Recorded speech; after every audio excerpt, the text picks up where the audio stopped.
Coucou mes futurs Canadiens, bienvenue sur la chaîne Pensons Business et Immigration. Aujourd'hui, je vais te parler d'un sujet qui, selon moi, est l'un des plus importants pour toi qui as l'intention de venir au Canada, pour toi qui as l'intention d'immigrer au Canada et éventuellement occuper un emploi.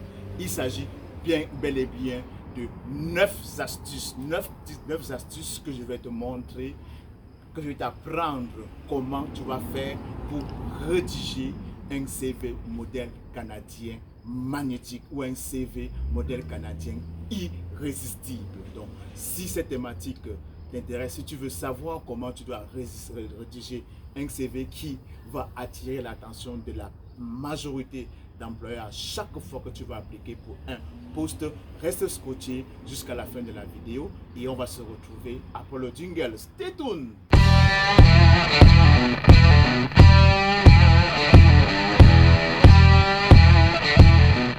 Une fois de plus, bienvenue sur la chaîne Mes Futurs Canadiens. Si tu me découvres aujourd'hui, mon nom à moi c'est Elvis Bobda, communément appelé pour plus Marco, le maestro. Avant d'entrer dans le vif du sujet, comme d'habitude, je vais te demander 4 petites choses: de t'abonner, de liker, de partager, surtout de cliquer sur la cloche de notification pour ne manquer aucune de nos nombreuses vidéos. Donc, avant de commencer par te donner les 9 astuces, je vais d'abord te dire c'est quoi le CV. CV, ça veut dire, comme son nom le dit, l'acronyme CV, c'est Curriculum Vitae. Curriculum Vitae, pour moi, le CV pour moi représente comme la carte, une pièce d'identité pour un demandeur d'emploi. Si vous savez autant que moi que quand vous êtes interpellé par la police, la première chose qu'il va vous demander, c'est votre permis de conduire, qui est votre pièce d'identité. Quand vous êtes devant un agent d'immigration, il va vous demander votre passeport. C'est la même chose pour toi quand tu veux te présenter devant un employeur ou bien quand tu veux appliquer pour un poste. La première pièce que tu vas montrer, la première chose à montrer à l'employeur pour l'impressionner, c'est bien évidemment le CV. D'où la nécessité pour toi futur Canadien, pour toi futur employé, de faire un CV qui est magnétique, un CV qui est irrésistible. Donc, si tu ne le savais pas, moi aujourd'hui, j'ai quand même une certaine expérience en ce qui concerne l'employabilité. J'ai eu à faire quand même un petit parcours dans le domaine de l'employabilité. Et quand on parle de l'employabilité, nous, qu'est-ce qu'on faisait?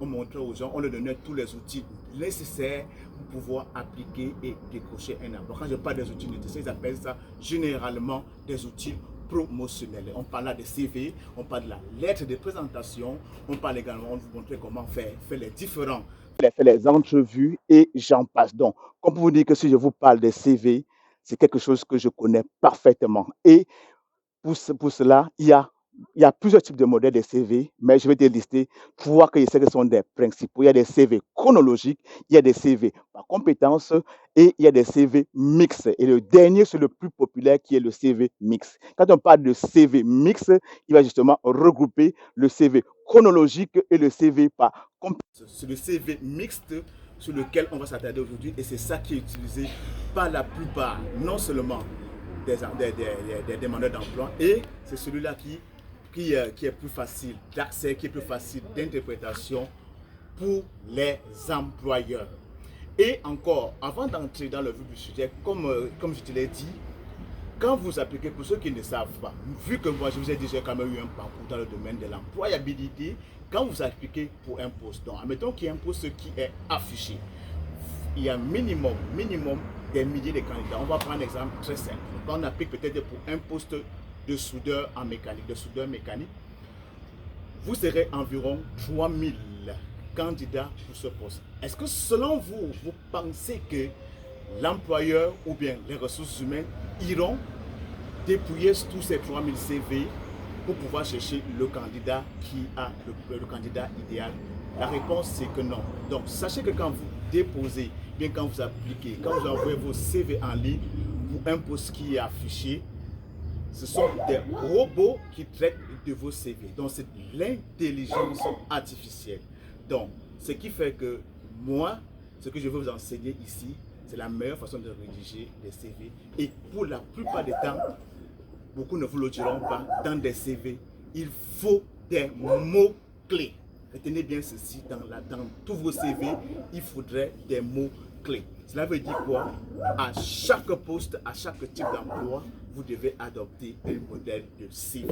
Donc, si, admettons, vous avez une expérience dans plusieurs domaines et que vous trouvez un domaine particulier par rapport à vos champs de compétences, vous ne devez pas prendre tous vos domaines que vous avez appris, mettre dans un seul CV, appliquer, non. Vous devez aller adapter le CV que vous avez avec les mots-clés par rapport à l'offre d'emploi qui est devant vous. Donc, retenez bien ceci, le nœud du CV, un CV, comme je vous dis, c'est mettre, c'est des mots-clés.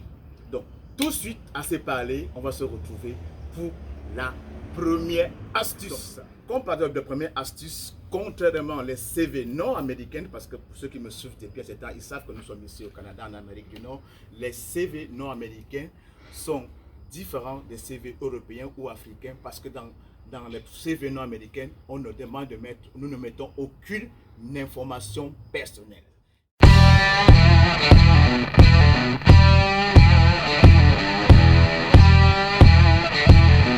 Qu'est-ce qu'on attend par information personnelle? On attend là par votre situation matrimoniale, si vous avez des enfants, votre nationalité, votre âge et j'en passe. Donc, dans le modèle de CV canadien, vous n'avez pas besoin de mettre toutes ces informations. Donc ça, c'est la première astuce. Pour la deuxième astuce qui nous diffère toujours du CV européen et bien du CV africain, si vous constatez, vous allez voir que dans les CV européens ou africains, la plupart des temps, on met les photos. Donc, ce qui fait que c'est totalement différent quand vous faites un CV américain ou bien un CV canadien. Donc, si vous faites un CV canadien, oubliez les photos.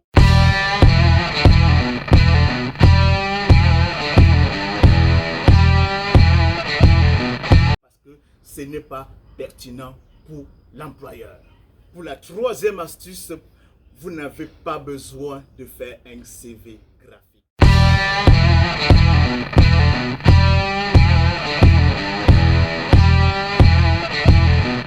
Cela veut dire quoi? Cela veut dire que vous n'avez pas besoin que pour décrocher un emploi, bien que pour que l'employeur vous contacte, il n'a pas besoin de voir que votre CV c'est le plus beau CV. Vous devez faire un CV standard avec le maximum d'informations pertinentes à l'offre d'emploi. Donc, oubliez les CV graphiques avec beaucoup de design.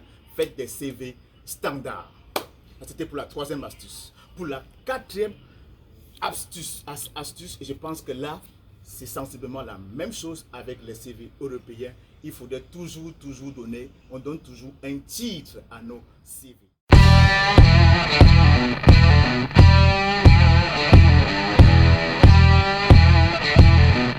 Donc, admettons, si vous êtes peut-être ingénieur en informatique, le titre de votre CV portera bien le nom ingénieur en informatique. Si vous êtes docteur en pharmacie, vous allez bien écrire docteur en pharmacie. Mais si vous êtes infirmier, technicien ou infirmier, clinicien, dans votre CV, vous allez écrire le titre infirmier, clinicien ou encore infirmier, technicien. Donc, retenez bien ceci.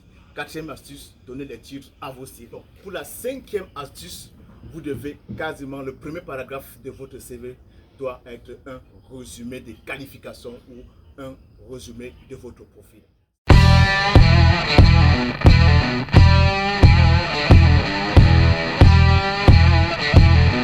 Ça veut dire quoi? Ça veut dire qu'en réalité, dans ce paragraphe, vous devez, ce qu'on appelle votre savoir-faire.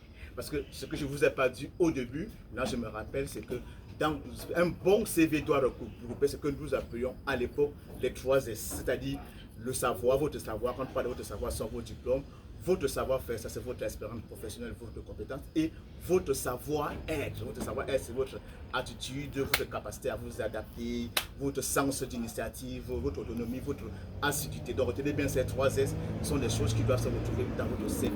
Donc pour ce 5e paragraphe, comme je vous l'ai dit, vous devez faire carrément un paragraphe qui va faire le résumé de vos compétences et de vos qualifications. Donc toutes vos expériences que vous avez eues, toujours pertinentes et qui sont en lien avec le poste affiché ou bien avec l'emploi que vous convoitez, vous devez le résumer dans le premier paragraphe de votre CV. Ça, c'était le 5e astuce. Pour la 6e astuce, vous ne devez pas oublier le facteur langue.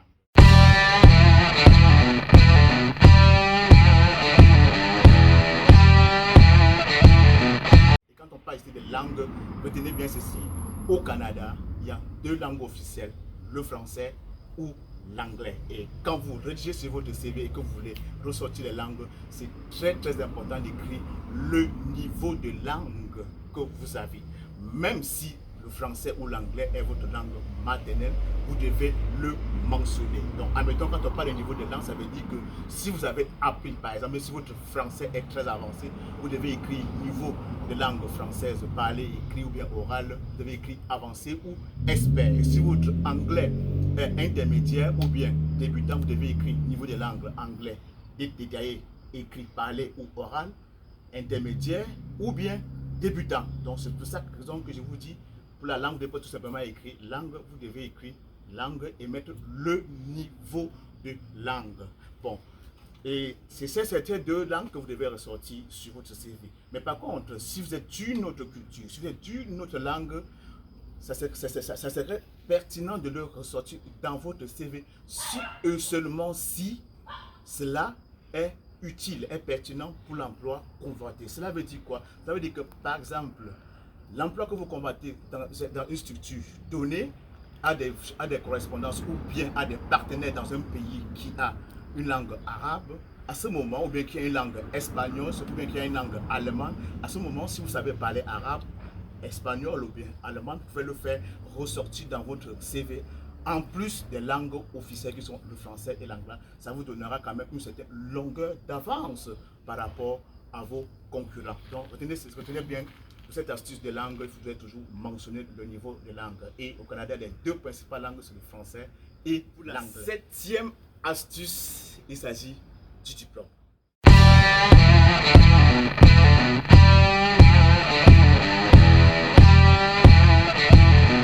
Dans le meilleur des mondes, pour inclure dans votre diplôme, il faudrait toujours inscrire la correspondance ou bien l'équivalence de votre diplôme par rapport au système canadien.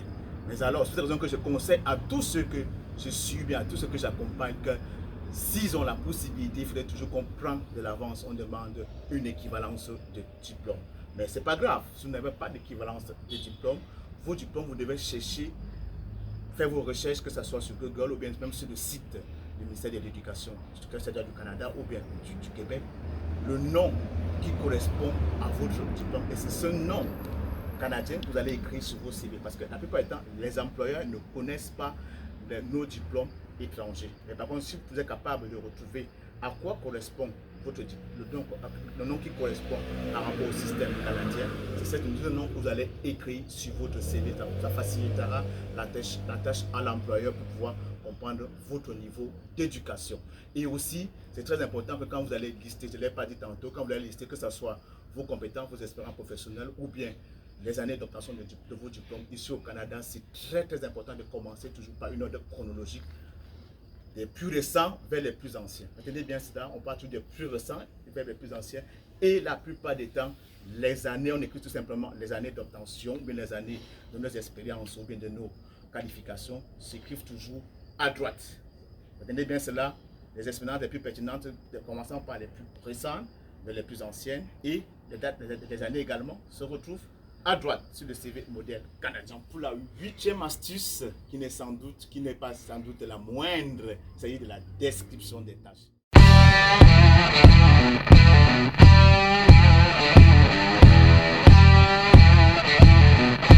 Quand on parle de sa description des tâches, ça veut dire que dans votre CV, vous n'allez pas tout simplement dire que, je prends un exemple très simple, pour un CV de préposé aux bénéficiaires, vous n'allez pas tout simplement écrire préposé aux bénéficiaires. Vous devez décrire exactement les tâches que vous faisiez pendant que vous exercez la profession de préposé aux bénéficiaires.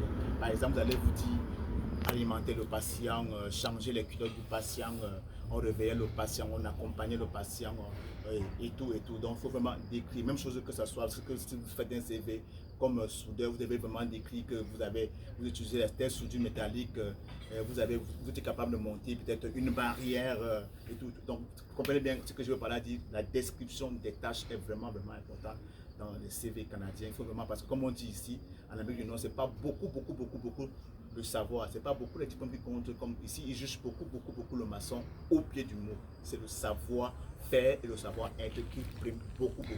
pour la nécessité de décrire vraiment les tâches que vous avez faites pendant vos expériences professionnelles. Ça, c'était pour la 8e astuce. Maintenant, pour le dernier astuce, c'est le format de CV.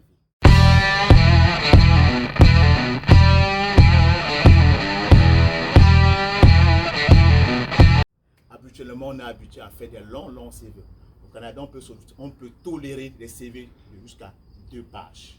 Mais la plupart des temps, on conseille de se limiter à 1 page. Mais si vous voulez faire un CV de plus de 2 pages, il va falloir que ça soit tout ce qui est lié, que ce soit des informations pertinentes, que ce soit votre qualification, vos expériences, vos diplômes, bref, tout ce que vous allez mettre, de telle façon que ça prend la description des tâches, comme je l'ai dit tantôt, que ça soit vraiment toujours pertinent à l'emploi, que ça soit vraiment toujours lié à l'emploi que vous convoitez.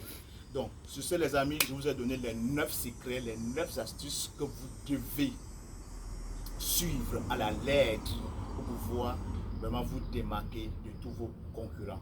Je vous laisserai dans la barre de description quelques liens, je pense qu'ils sont au nombre de 3 liens pour que vous allez aller cliquer dessus, vous verrez les différents, il y en a plus d'une centaine de modèles de CV, vous allez simplement faire, c'est des liens, c'est des CV troués, donc des CV qui ont des espaces, vous pouvez simplement aller, vous allez télécharger, vous allez compléter avec vos informations personnelles, vos expériences personnelles, vos diplômes et être déjà prêt pour commencer à aller vers les employeurs canadiens. Et retenez que ce n'est pas seulement le CV qu'ont besoin les employés, ils ont également besoin de beaucoup d'autres choses, donc la lettre de motivation, comme parfois les listes des références et j'en passe. Donc, mais pour l'instant, on va plus s'attarder sur les CV modèles canadiens.